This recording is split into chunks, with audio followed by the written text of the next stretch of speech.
안녕하십니까. 장애인생활신문 7월 넷째 주 주간 뉴스입니다.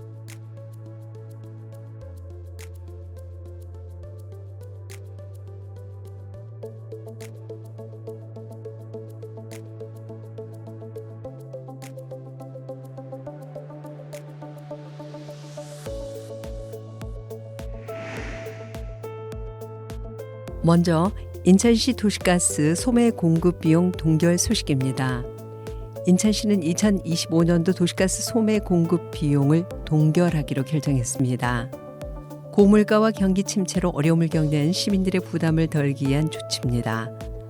도시가스 요금은 도매 요금 93%와 소매 공급 비용 7%로 구성되며 이 가운데 소매 공급 비용은 외부 전문기관의 용역을 거쳐 인천시장이 직접 결정합니다.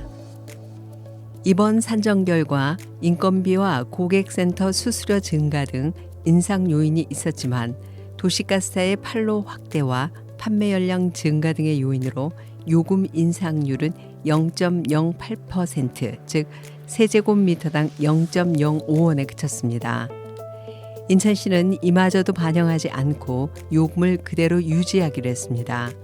이에 따라 가구당 월 평균 약 4.5원의 절감 효과가 있고 영업용 등 타 용도의 연료비도 소폭 감소할 것으로 예상됩니다. 인천도시가스와 삼천리 도시가스는 시 방침을 수용하고 자체 원가 절감에 나설 계획입니다.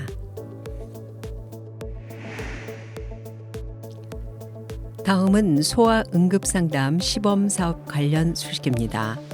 보건복지부는 지난 7월 31일부터 소아응급 환자를 위한 24시간 상담 서비스 아이 안심톡과 증상 기반 의료기관 안내 앱 응급톡톡의 시범 운영을 시작했습니다.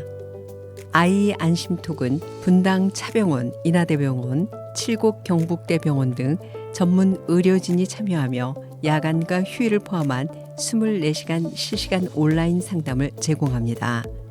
이용자가 아이 안심톡 누리집에 접속해 증상을 입력하면 진료가 필요한 경우 119나 인근 병원을 안내하고 상담으로 충분한 경우에는 의료진과 1:1 게시판 상담을 진행합니다.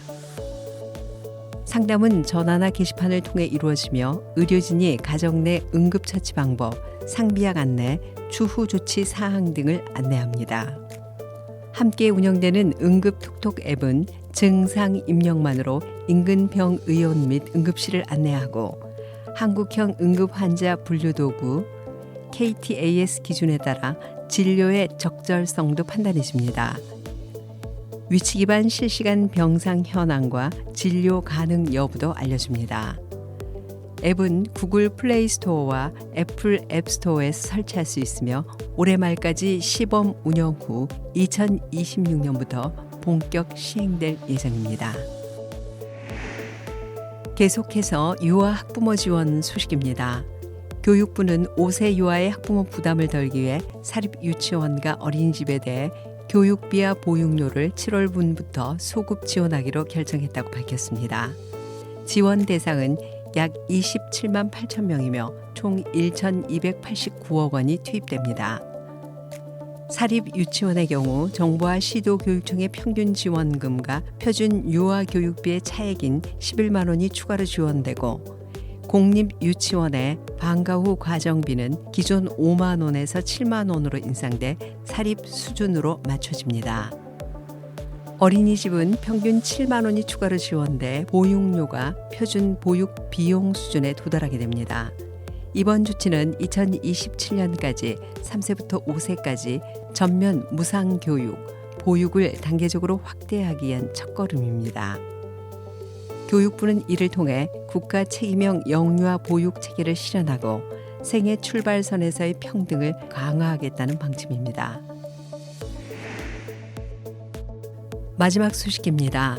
전국장애인 차별철폐연대 등 7개 단체는 국가장애인 접근권 보장 의무 위반에 대해 책임을 묻는 집단 손해배상 청구 소송을 제기했습니다. 이번 소송에는 장애인 200명이 원고로 참여했습니다. 이들은 1984년 장애인 김순석 씨가 거리의 턱을 피하려다 차도로 보행했고 무단 횡단으로 체포된 뒤 극단적인 선택에 이른 사건을 언급하며 40년이 지난 지금도 일상의 거리에서 장애인은 배제되고 있다고 비판했습니다. 1997년 제정된 장애인 등 편의법은 편의시설 설치 대상을 300제곱미터 이상 시설로 한정해 왔으며 이 기준은 2022년에야 50제곱미터 이상으로 확대됐습니다. 하지만 여전히 편의점, 음식점, 카페 등 50제곱미터 미만의 소규모 소매점은 계단 한두 개 때문에 휠체어 이용자가 출입조차 하기 어려운 상황입니다. 이에 대법원은 2024년 12월 정부가 시행령을 14년 이상 방치한 책임이 있다며 장애인 2명에게 각각 10만 원의 위자료를 지급하라고 판결했습니다. 이번 소송에서 장애인 원고단은 정부가 제6차 편의증진 국가종합계획에 50제곱미터 미만 소매점에 대한 편의시설 설치 예외 조항을 반드시 폐지하라. 지금까지 장애인 생활신문 편집국에서 전해드렸습니다.